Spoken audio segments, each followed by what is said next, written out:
video, my colleagues and I will tell you about China. So, in case of China, it would be better to say Ni hao.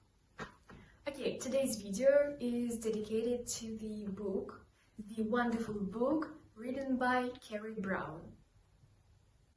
We all know that China is a unique civilization, but speaking about the modern Chinese state, we can say that it is ruled by the Communist Party of China. And the most impressive facts about the Communist Party of China is that, first of all, it is the biggest party in the world, and secondly, it is the only ruling party in China.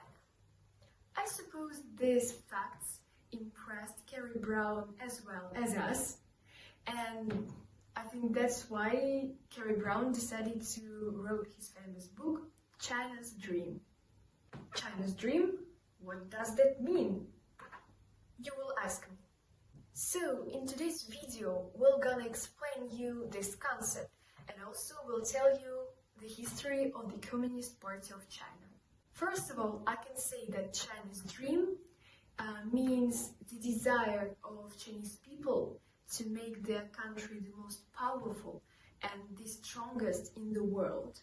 In China's dream, China is well modernized and industrialized. We can say that China is striving for its golden age, and results we can see even today.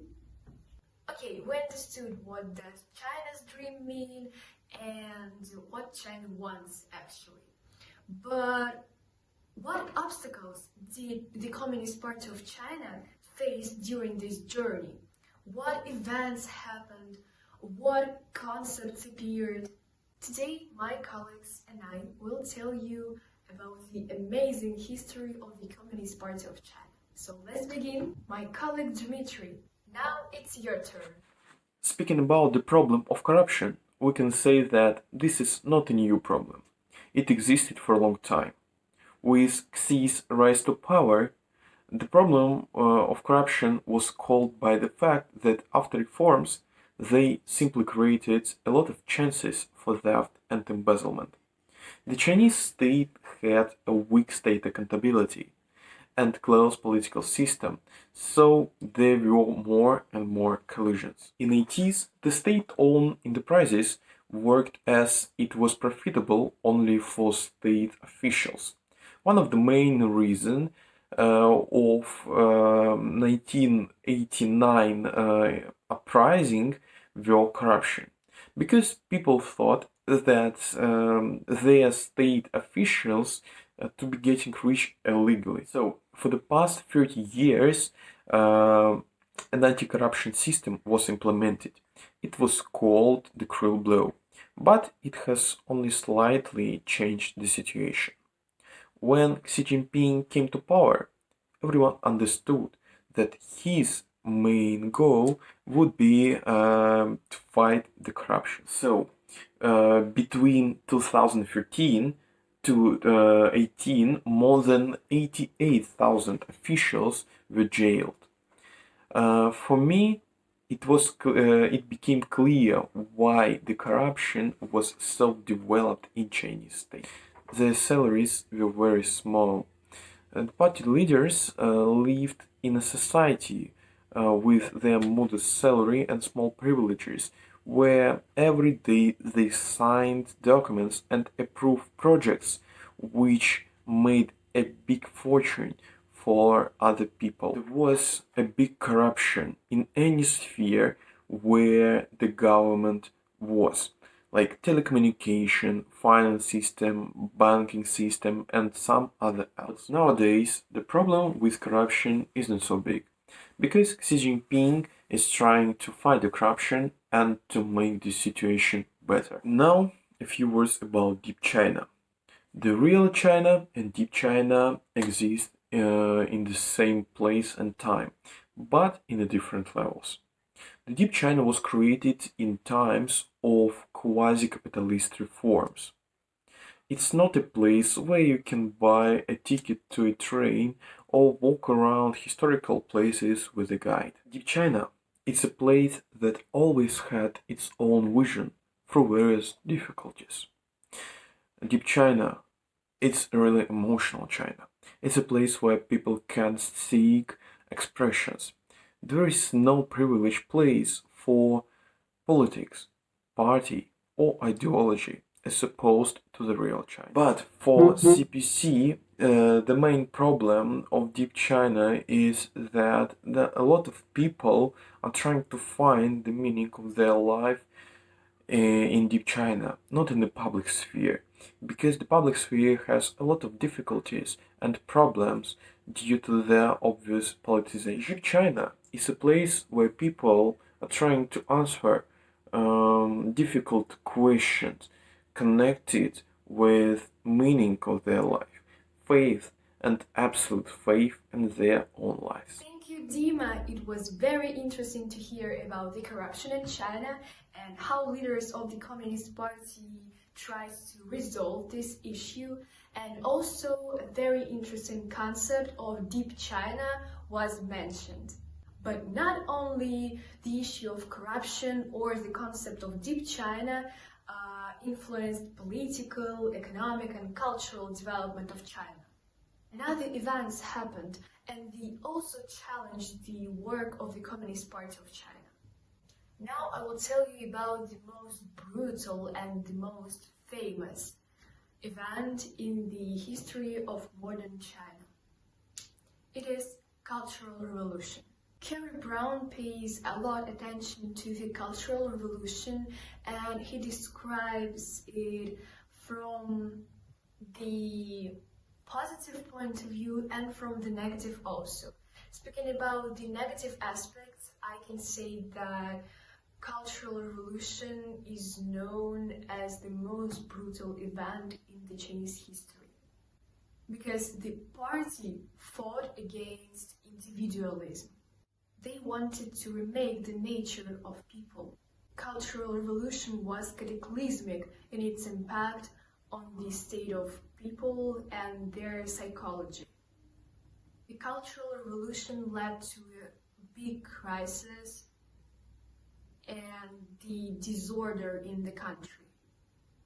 The Communist Party of China continued to produce great human disasters and social crises. But actually, in the Cultural Revolution, aim was not just to remake the souls of Chinese people and create a new model of the communist being, but to reform and to recreate new Chinese culture. Ideology of the Communist Party of China logically based on the communism, and USSR, which ideology was also based on the principles of Marxism-Leninism. They had a lot of in common with China. But when USSR collapsed, what happened with China? Alina will tell you. China and USSR had really difficult relationships. At first, China even followed some advices of Stalin. For example, he said that the Chinese communists should unite with the nationalists to fight against the Japanese, and they actually did so. However, China decided to unite with the USA. The collapse of the USSR was such a tragedy for China because they understood that the socialist system may actually collapse, and they wanted to find out what mistakes USSR did and how to prevent them.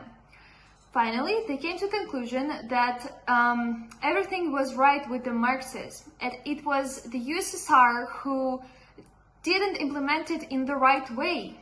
And so, finally, China decided to follow its unique path. By 2013, they increased the anti-corruption struggle. In 2014, they understood that they need to create a rule of law. And in 2015, they decided to start the 13th five-year plan. And finally, by 2035, They said that the modernization of socialism with Chinese characteristics will be achieved. In 2014, he started a campaign to support socialist values. This campaign and all his rule may be depicted by several keywords. So first word is strong or rich, which means that Xi aimed to create strong and rich China. Another word is democratic, which means that he wanted to create democracy with Chinese characteristics. Democracy for party, by party, and on behalf of the party that works for people who serve it. Another word is cultured, which means that he wanted to develop the Chinese educational system. And finally, to create cultured people. Another word is harmonious, or it can also be translated like stability, which means that he wanted China to be harmonious and he wanted to develop stability, order, and security. Another word is freedom. This notion differs from the Western one. It doesn't mean individual social or political liberty. Instead, it means freedom from material want. Another word is equality, which means that all people in society should be equal. Another word is fairness, which means that he wanted party to work on behalf of the people, and it means that party should be fair. Another word is rule by law, which means that Xi aimed to create rule of law.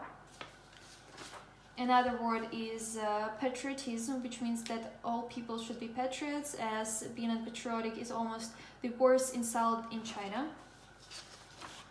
Dedication, which means that Xi aimed to conquer the inner soul of Chinese people. Another word is connected with the previous one, and it is trust, and it means that Xi aimed to conquer trust of people, and he wanted Chinese people to trust in party again, as they actually didn't.